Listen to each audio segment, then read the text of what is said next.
It's a very important bill, so it had bipartisan support. And the first one is Senate Bill 16, and this is a bill that was requested by the SAFE Task Force. That's a Sexual Assault Forensic Evidence Task Force. It's been in place for a few years now, and I've worked with them on the original bill to get a backlog of rape kits tested, and that's what's going on right now.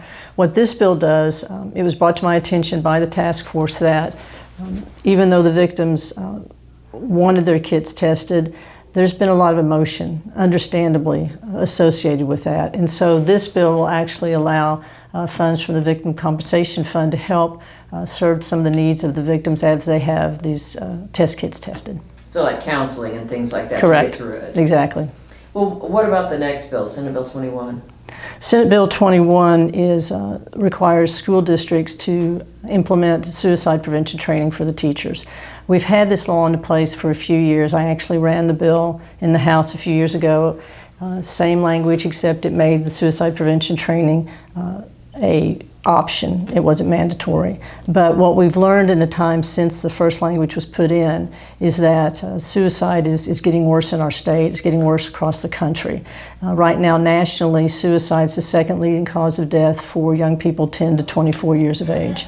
So it felt like time to make this mandatory. So I went back and visited with some of the working group that were available originally. And the Department of Mental Health and Substance Abuse Services has been providing the course in districts that wanted it when it was optional. They have the program in place. It is free. It's about 1 hour's worth of training, and it's provided every 2 years. So we've made it mandatory now.